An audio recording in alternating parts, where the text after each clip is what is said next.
సంభవం నీకే సంభవం, సంభవం నీకే సంభవం. ధర్మానికి నువ్వే రాజువై, న్యాయానికి నువ్వే మూర్తివై. ధర్మానికి నువ్వే రాజువై, న్యాయానికి నువ్వే మూర్తివై. అవినీతినే అణచివై, అన్యాయమే తుడిచివై. అది నీకే సంభవం, సంభవం, సంభవం.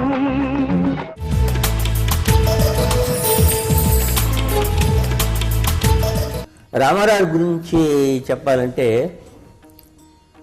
అర్హత నాకు లేదండి. బట్ గోరింటాకు సినిమా తీసేటప్పుడు ఒక అద్భుతమైన సంఘటన, అది మర్చిపోలేని సంఘటన. ఎందుకంటే మేము గోరింటాకు వైజాగ్లో షూటింగ్ చేస్తున్నాం. నారాయణరావు గారు, సావిత్రి గారు, శోభన్ బాబు కూడా ఉన్నాడు, చలం. ఇంతమంది ఉన్నప్పుడు రామారావు గారు వైజాగ్లో ఏదో పోలీస్ ఫంక్షన్కి వచ్చారు. పోలీసు వాళ్ళ ఫండ్స్ రైజింగ్ దీనికోసం. ఈవినింగ్ 7 గంటలకు, ఇది సాయంత్రం 5 గంటల ఆ ప్రాంతాల్లో రామారావు గారి దగ్గర నుంచి ఒక మనిషి వచ్చి సాయంత్రం ఫంక్షన్కి రామారావు గారు స్టేజ్ మీద పోలీసు దీని ఫంక్షన్కి మిమ్మల్ని కూడా రమ్మన్నారని. అంటే ఆయన తెలిసింది ఊళ్ళో నారాయణరావు గారు, సావిత్రి గారు షూటింగ్ చేస్తున్నారు, ఉన్నారని. ప్రొడ్యూసర్ ఎవరో ఆయనకు తెలియదు. కానీ ఆ ప్రొడక్షన్ మేనేజర్, ఆ ప్రొడక్షన్ తాలూకు మనిషి వచ్చి వాళ్ళతో మాట్లాడిన తర్వాత నా దగ్గరకు వచ్చారు. వచ్చి రామారావు గారు ఇట్లా మిమ్మల్ని పర్మిషన్ అడగమన్నారండి, సాయంత్రంకి వీళ్ళందరూ వస్తారు, మిమ్మల్ని కూడా రమ్మన్నారండి అంటే, నేను అప్పటికి నాగేశ్వరరావు గారి ఫ్యాన్ని. ఈ పోలీస్ ఫంక్షన్లు ఇవన్నీ ఏది అంటే, సావిత్రి గారు, బాబు ఇంతమంది ఉన్నాం ఇక్కడ, అయినా ప్రొడ్యూసర్గా నిన్నే అడగమన్నాడు ఆయన. ఆ గౌరవం ఆయన ఇచ్చారంటే దాన్ని బట్టి నేర్చుకోవాల్సింది ఎంత ఉందో అంతే. ఓ నిమిషం నోటి మాట్లాడాలి. సరే, నారాయణరావు గారు అంతా సాయంత్రం దండలు ఇవ్వాలి, దండలు తీసుకెళ్దాం అని వేసారు, ప్రోగ్రాం పెట్టారు, దండలు వేయాలి. నేను మాత్రం రామారావు గారికి సచ్చిన దండైనన్నా. శోభన్ బాబుని చలం నీ వల్ల కాదు పందెం అన్నారు. చలం ఒకటే అన్నాడు, చచ్చిపోయిన ఆర్టిస్ట్కి.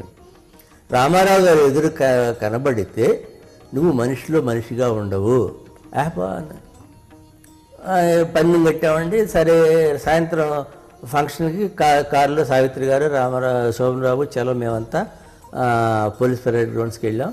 కారు దిగంగానే ముందు రామారావు గారి భార్య చక్కగా ముందు కూర్చొని ఎక్కడ ఆవిడకి నమస్కారం తెలియకుండానే పెద్ద ఆవిడ, సావిత్రి గారు కూడా పక్కన కూర్చొని మాట్లాడుతుంటే సభ ప్రారంభమైంది. రామారావు గారి మైక్ దగ్గరికి వచ్చి, యువచిత్ర నిర్మాత మురారి గారికి స్వాగతం అన్నాడు. మరి బాబాయ్ నాకు అసలు మతిపోయింది. ఆ తర్వాత రామారావు గారి దగ్గరికి వెళ్ళిన తర్వాత నా చేతికి ఎవరు దండిచ్చారో నాకు తెలియదు.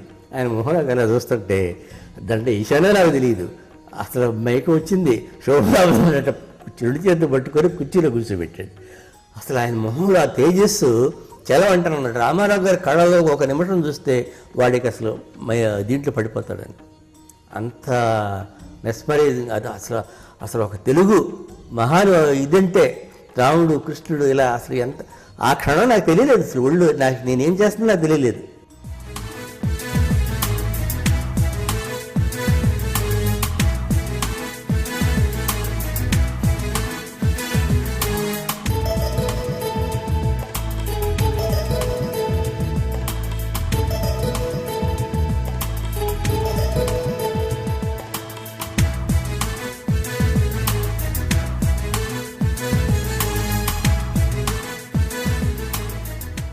ఆ తర్వాత నారీ టైంలో టైటిల్స్ అప్పుడు వెంకటేశ్వర మత్స్యం పెడతాం అనుకుంటున్నాను, అది బెటరా, నారీ నడుమురారి బెటర్ అంటారంటే, ఏం బ్రదర్, ఏం నారీ నడుమురారే బాగుంది, అదే పెట్టండి, వెంకటేశ్వర మత్స్యం ఇంకా పాత చింతకాయ పచ్చడి ఏమిటన్నారు ఆయన. ఇరువురు భామల కౌగిలిలో స్వామి ఇరుకున పడి నీవు నలిగితివా. ఇరువురు భామల కౌగిలిలో స్వామి ఇరుకున పడి నీవు నలిగితివా. వలపుల వానల జల్లులలో స్వామి కలమున కలుగా తడిసితివా. అలా 3-4 సార్లు కలిశాను అంతే రామారావుతో వ్యక్తిగతంగా. ఒకసారి కలిసినప్పుడు మాత్రం ఆయన రాఘవేంద్ర పరిచయం చెబితే నాకు తెలుసు అని, నేను ఇట్లా మేము కాటగడ్డ వారు అల్లుళ్ళమేనండి బ్రదర్ అన్నాడు. అంటే ఆయన పిల్లలిచ్చి ఆయన కాటగడ్డ వారు అబ్బా అసలు అసలు ఆయన మాట్లాడితే మాట రాదు మనకి. చెమటలు ఒక్కటే పట్టలేదు, కానీ మేము కాటకట్టి వారు అల్లుడు బ్రదర్ అనగానే అసలు ఏం తెలియలే. ఒకప్పుడు చాలా ఏళ్ల క్రితం లైఫ్ మ్యాగజైన్లో ప్రపంచంలో 7 అందగాళ్ళు అంటే గ్రీకు శిల్పం ప్రకారం లైఫ్ మ్యాగజైన్ ఇంత ఉండేదండి, చాలా పెద్ద బుక్. గ్రీకు శిల్ప ఆ రీతుల ప్రకారం ఒక మనిషికి, ఒక పురుషుడికి ఉండాల్సిన లక్షణాలన్నీ గురించి వాళ్ళు ఫోటోలు వేస్తే తెలుగు ప్రపంచ చరిత్రలో యూల్ బెంగర్ ఒక హాలీవుడ్ ఆర్టిస్ట్, ఇంకెవరు రామారావు గారు.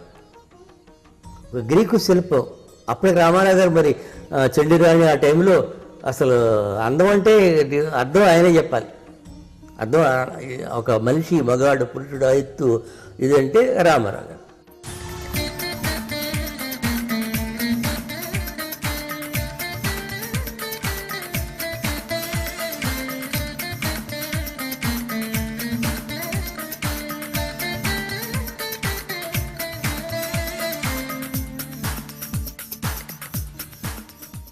ఈ చిత్రాన్ని మనం ఇంతటితో ముగిస్తూ వచ్చేవారు మరో చిత్రంతో కలుసుకుందాం. 100 కోటికో ఒక్కడు ఎప్పుడో ఎక్కడో